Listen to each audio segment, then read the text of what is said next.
जो हम लोग पढ़ रहे हैं कि कॉस यहाँ पर क्वेश्चन दिया हुआ है जो एनसीईआरटी बुक का जो है प्रश्नावली एक्सरसाइज 3.2 का है।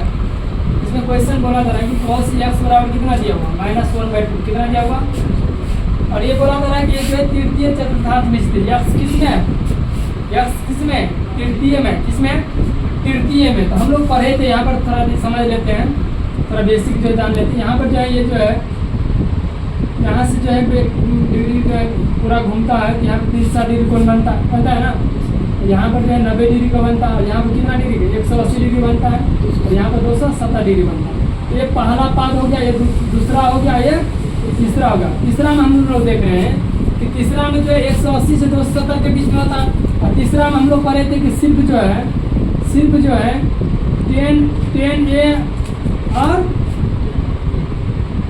cot A का मान धनात्मक होता है। मान क्या होता है, धनात्मक होता है, बाकी सब क्या होता है, ऋणात्मक होता है। तृतीय में किसका केवल मान धनात्मक रहेगा, कॉट और tan का। यहाँ पर क्वेश्चन भी दिया हुआ है, यहाँ पर हल कैसे करेंगे। यहाँ पर दिया हुआ है कि cos x बराबर दिया भी हुआ है ऋणात्मक में ना, क्योंकि cos इसमें क्या होगा तृतीय में ऋणात्मक है ना। ये जो है तृतीय में, इसका मतलब क्या हो गया, x का वैल्यू जो है यहाँ से 180 डिग्री से लेकर कहाँ तक रहेगा, 180 से 270 के बीच में रहेगा ना। अब इसको बोला जाए बाकी जो 5 को त्रिकोणमिति है फंक्शन फलन उसमें निकालने के लिए, ठीक है ना। अब यहाँ पे cos x का वैल्यू दिया हुआ है, हम जो है चूंकि हम लोग जानते हैं कि साइन जो है square x plus cos square x बराबर क्या होता है 1 होता है, जानते हैं जी। यहाँ से जो है अगर cos जो है निकालेंगे तो cos x बराबर क्या हो जाएगा, बोलो रूट अंडर क्या हो जाएगा, इसको दाएं करेंगे क्या 1 माइनस क्या हो जाएगा साइन स्क्वायर x हो जाएगा ना। यहाँ पर जो हम लोग जो है निकालना किसका है, साइन x का निकालना, यहाँ पर क्या हो जाएगा साइन x बराबर क्या हो जाएगा root under 1 minus cos square x, यही होगा।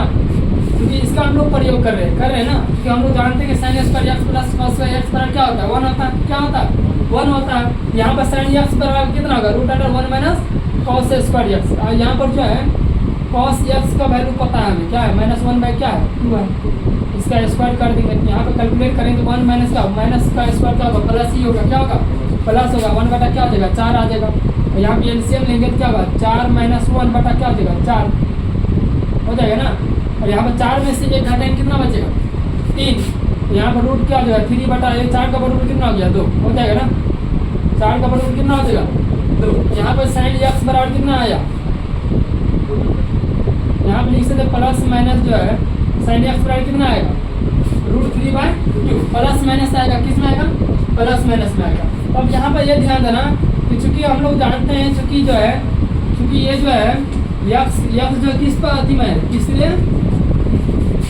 तीसरे चतुर्थांश में स्थित है। तो क्या होगा तीसरे चतुर्थांश में जो है साइन क्या होता है, तो साइन का मान क्या होगा, साइन का मान ऋणात्मक होगा, क्या होगा तीसरे चतुर्थांश में साइन क्या होता है ऋणात्मक होता है, इसलिए यहाँ से क्या हो गया साइन x बराबर क्या होगा वैल्यू माइनस में √3 बटा क्या हो जाएगा √3 बटा क्या हो जाएगा।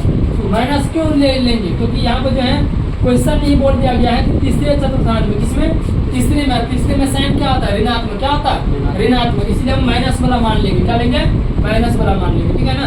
यहाँ पर जो है साइन x का वैल्यू कितना आएगा -√3/2। अब क्या करेंगे, अब हम लोग जो है सेक x का वैल्यू निकालेंगे। सेक क्या होता है कॉस का उल्टा होता है, सेक का उल्टा क्या होगा कॉस, 1 बटा क्या हो जाएगा कॉस x। यहाँ पर क्या हो जाएगा कॉस x का वैल्यू दिया हुआ है -1 क्या दिया हुआ 2, यहाँ क्या हो जाएगा माइनस है ना। सेक भी क्या होगा इसमें तीसरे में ऋणात्मक ही होगा, क्या होगा ऋणात्मक। अब क्या करेंगे, अब कॉसेक x का वैल्यू पूछेगा तो कॉसेक x क्या होता है साइन का उल्टा होता है, साइन 1 बटा क्या हो जाएगा साइन x हो जाएगा ना, 1 बटा क्या हो जाएगा कॉसेक का उल्टा क्या होगा 1 बटा साइन होगा ना, कॉसेक x बराबर 1 बटा साइन होगा, साइन बराबर दिया होगा कितना -√3/2, यहाँ क्या हो जाएगा -2 बटा क्या हो जाएगा √3 हो जाएगा ना, कोई दिक्कत यहाँ तक। फिर क्या करेंगे, अब यहाँ पर जो है देखो यहाँ पर जो है साइन का निकाल लिए, सेक निकाल लिए, कोसेक निकाल लिए, अब क्या बचा tan और cot बचा। तो tan x बराबर हम लोग जानते हैं tan x बराबर क्या होता है साइन x बटा क्या होता है cos x। साइन का वैल्यू कितना पता है -√3/2 कितना है -√3/2 हुआ। cos x का वैल्यू कितना दिया हुआ है, -1/2। यहाँ से जो है मल्टीप्लाई करोगे 3/2 गुने क्या हो जाएगा, 2/-1, ये ना होगा। यहाँ से 2 से 2 क्या हो जाएगा, कैंसिल हो गया, बचा क्या, √3। ये माइनस में क्या हो जाएगा, कैंसिल हो जाएगा ना, बचाएगा क्या यहाँ, तो 10x बराबर कितना हो जाएगा, √3, प्लस में √3। क्यों प्लस में आएगा, क्योंकि हमें थर्ड में जो है हम जानते हैं 10 जो है वैल्यू क्या होता है, धनात्मक, क्या होता है, धनात्मक। अब क्या करेंगे, अब जो है कॉट में निकालेंगे, किसमें, cot x। अब चूंकि हम जानते हैं cot का उल्टा जो है क्या होता है, 10, cot का उल्टा क्या होता है, 10। cot x बराबर क्या लिखेंगे, 1/10x। क्या लिखेंगे, 1 क्या लिखेंगे, 10x लिखेंगे। और यहाँ पर 10 का वैल्यू हमें पता है, 1 क्या हो गया, √3। यही तो आंसर जो है आपका हो गया है। इसी तरह जो है यहाँ पर फिर से ध्यान देंगे एक बार कि cos x का पूछ रहा था तीसरे चतुर्थांश में। तीसरे में जो है 10 और cot क्या होता है, धनात्मक, बाकी सब क्या होगा, ऋणात्मक। यहाँ पर देखिए साइन का भी वैल्यू किस में आया, ऋणात्मक में आया। सेक का भी मान किस में आया, ऋणात्मक में आया। कॉसेक का भी मान किस में आया, ऋणात्मक में आया। और 10 और cot का क्या आ गया, धनात्मक है। इस तरह के प्रश्न जब भी मिले तो इसी तरह हल करेंगे, कोई दिक्कत नहीं है। और जो भी हम लोग 10th में बेसिक फार्मूला पढ़े थे उसी का यहाँ पे यूज करेंगे, ठीक है ना। इसी तरह आप लोग जो है क्वेश्चन बनाइए, बाकी